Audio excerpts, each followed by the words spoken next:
Hey kiddos, um, I'm back. I'm going to do a video here. If you clicked on it, and it's to help you on part one of Transfusion Confusion, the new assignment that I posted. Just before I get started, I want to let you know that if you have not done the blood typing assignment part one, you're going to want to do that first before you do this assignment. This assignment builds on your knowledge of blood types, and so if you've not done it, the first assignment, you're going to get confused. So once again, this is to build on your knowledge of blood types. But before I get started on part one, I do want to review a little bit on blood types. So I made my handy dandy little marker board at home to help. And so we learned, which I figure a lot of you guys already know, that there's 4 different types of blood. So there's A, B, and O. And what makes them different is the antigens that are on the blood cell surface. So A blood has A antigens, which are little pointy like things for the sake of keeping it simple. B are these little half moons. AB blood has both A antigens and it has both B antigens, A and B antigens, hence the name AB blood. And then O has no antigens, hence the name O for 0 and nothing on the cell. And then we also learn about anti-A antibodies. So anti-A antibodies, their shape matches with A antigens. And so in the body, you do not want to have anti-A antibodies in the presence of antigen A, because the anti-A antibody will attach, essentially mark it for attack, and it will also cause multiple A blood cells to clump together. And you don't want that to happen in the bloodstream, because then the blood's not able to move as smoothly. And then we have anti-B antibody, which matches with B antigens on the surface of the cell. And once again, you don't want to have B antigens mix up with B antibodies, because it will attach, mark it for attack, and then also cause the clumping, which, as we learned in the previous assignment, is also known as agglutination. It's important to note that sometimes scientists, as we will see, will mix these up outside of the body, just to get an understanding of what happens, but it doesn't affect it because it's not inside the body. It's inside the body that's really important. Also, I get antigen and antibody not confused as to what they are, but like I'll say antibody when I mean antigen and vice versa. And I've already noticed a couple of you guys on the previous assignment do the same thing. It's a common thing, happens every year. So whenever you're working through this assignment in order to get maximum points, please make sure you reread. And if you meant antibody, make sure you put antibody and you didn't put antigen, because it happens a lot. So I'm going to take us to transfusion confusion assignment real quick. So let me minimize myself. There we go. And so on this assignment, the introduction is really super important. It's going to start talking about Jane Doe and her family. Jane Doe's been in a car crash. She needs blood, and she's looking for someone in her family to hopefully be a match for her and give her blood. So you want to make sure you read through that introduction and reference it as needed throughout this assignment. Table 1, it's looking to see which blood types are compatible and incompatible. So it simply says type A blood can receive blood from, and you're going to type in all the different types of blood that can donate blood to an individual with type A blood.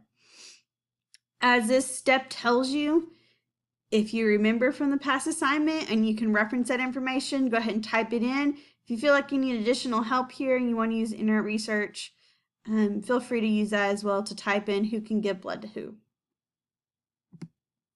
Let's see. Number 2 is where I'm really here to help you with on part 1. It says in the table below, Jane and her family are having their blood tested to determine their blood type.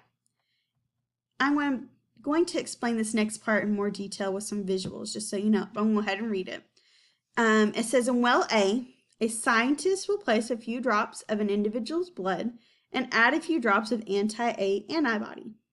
The same occurs in well B, except they add anti-B antibody to the blood.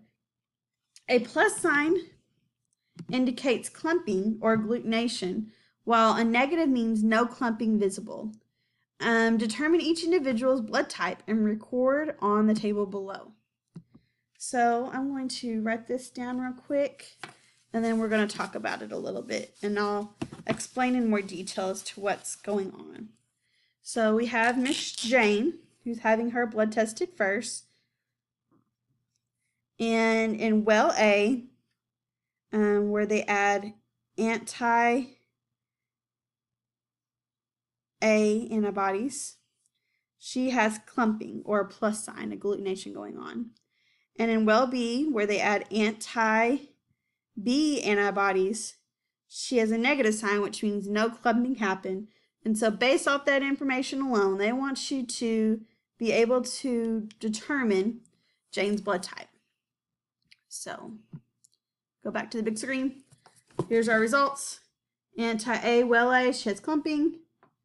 Anti-B, well B, there's no clumping going on. So we're going to explain what happened. And so let's see. In anti-A and anti-B, well A and well B, a scientist put a drop of Jane's blood in both of those. And while that's cool, it's just a dot, we know that whenever you zoom in, whenever you zoom into this blood, put it underneath the microscope, what you're going to see are red blood cells hanging out in the blood. And then next, we're going to add, as it mentions in the well, the antibodies. So in well A, we're going to add anti-A antibody. Anti-A antibody.